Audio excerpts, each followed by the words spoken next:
So, dear student, in today's lecture, we will discuss about erythroblastosis fetalis. Actually, erythroblastosis fetalis means the destruction of RBCs in fetus. Fetus, the baby which is present inside the body of the mother is called fetus, and in fetus, when the WBCs will be destructed due to different reasons, it is called erythroblastosis fetalis. There are different type of blood group system present in human body, and out of all that blood group system, you are familiar with two blood group system. The first one is ABO blood group system, and the second one is RH blood group system. In today's lecture, our main focus is on RH blood group system and what will be happen if a person have different blood group system and will be diffused to different type of person, and how which type of disorder can be occurred. Actually, RH blood group system, why it is called RH? Because it was first discovered in monkey, which is called rhesus monkey.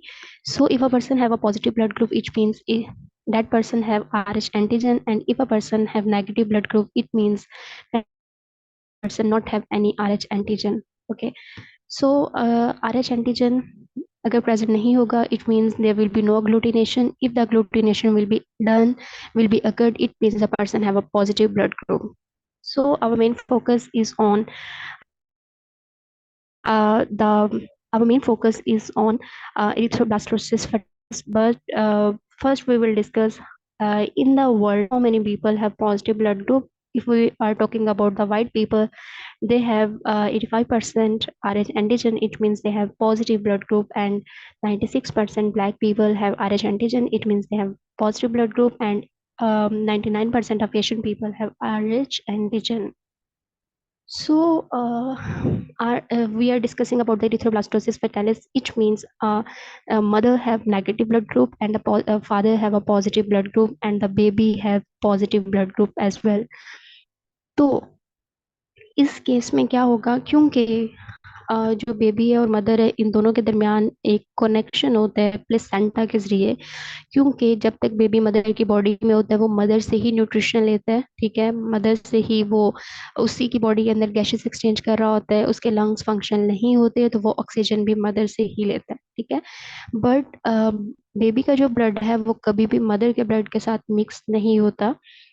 तो अब देखो, negative mother है, इसका मतलब है कि इसके पास RH antigen नहीं है, ठीक है, और पॉजिटिव बेबी है, इसका मतलब है कि इसके पास RH एंटीजन प्रेजेंट है, लेकिन इसके पास RH एंटीबॉडी नहीं है, ठीक है। एंटीबॉडीज कब बनती हैं? जब हमारी बॉडी के अंदर एंटीजन आएगा, ठीक है। तो क्या होगा इस केस में कि अगर इन केस ड्यूरिंग पार्चुरेशन, ठीक है, क्योंकि जब तक बेबी मदर की बॉडी में, there is no chance of mixing blood of baby and mother with each other. So when the parturition will be done, there is a chance कि थोड़ा सा जो ब्लड है वो बेबी का मदर की बॉडी में चला जाए, ठीक है। अब बेबी की बॉडी के अंदर RH एंटीजन प्रेजेंट है, ठीक है। अब वो एंटीजन जब मदर की बॉडी में जाएगा तो मदर की बॉडी रिकॉग्नाइज करेगी कि ये फॉरेन पार्टिकल है, और इसके अगेंस्ट उसका इम्यून सिस्टम जो है वो एक्टिवेट हो जाएगा और एंटीबॉडीज बनाना शुरू कर देगा, ठीक है। बट जो एंटीबॉडीज बनी हैं वो फर्स्ट बेबी को अफेक्ट नहीं कर सकती, क्योंकि उस वक्त बेबी की पार्चुरेशन हो चुकी होती है, ठीक है। ये किसको अफेक्ट करेगी? जब सेकंड बेबी, जब वो कंसीव करेगी और सेकंड बेबी का जो ब्लड है वो भी पॉजिटिव होगा और मदर का जो जाहिर है वो नेगेटिव ही है, तो सेकंड बेबी के ये जो RH एंटीजन है उसको जाके डिस्ट्रक्ट कर देगी, और एज ए रिजल्ट उस सेकंड बेबी के RBCs की डिस्ट्रक्शन की वजह से उसको जॉन्डिस हो सकता है, उसको अनीमिया भी हो सकता है। सो अगर उसके RBCs, सेकंड बेबी के RBCs डिस्ट्रक्ट हो जाएंगे, तो इस कंडीशन को हम कहते हैं erythroblastosis fetalis. So dramatically, I have discussed here. Here is a negative mother and positive father. They conceive a baby which have positive blood group.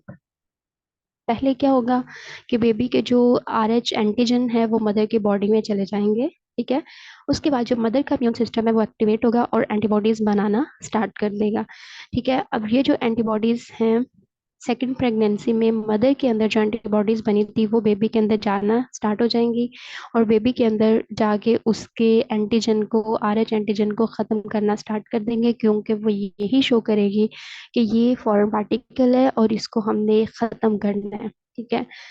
और as a result excessive destruction हो RBCs की, और उसकी वजह से jaundice हो सकती है। ठीक है। बेबी को अनीमिया भी हो सकता है। ठीक है। इसकी वजह से ब्रेन डैमेज भी हो सकता है और स्टिल बर्थ भी हो सकती है। ठीक है। This serious damage can all B only be prevented by complete exchange of newly born baby blood. ठीक है। या फिर हम इसको एक जो मदर है उसको एक रोगम एडमिनिस्ट्रेशन दे सकते हैं। रोगम जो है ये एक्चुअली एंटीबॉडीज हैं, RH पॉजिटिव सेल्स होते हैं जो कि मदर को दिए जाते हैं, जो उसके RH पॉजिटिव सेल्स को न्यूट्रलाइज करे, और वो ये शो ना करे कि ये जो RH एंटीजन है वो कोई फॉरेन पार्टिकल है। इसकी वजह से जो बेबी है वो RH पॉजिटिव वाला, ये एक नेगेटिव मदर जो है वो कंसीव कर सकती है, और एज ए रिजल्ट जो बेबी है वो हेल्दी उसकी बर्थ होगी। आई होप आज का लेक्चर आपके लिए हेल्पफुल रहा होगा। अगर आपको आज का लेक्चर पसंद आया तो प्लीज़ वीडियो को लाइक करें, शेयर करें, सब्सक्राइब करें। Stay connected.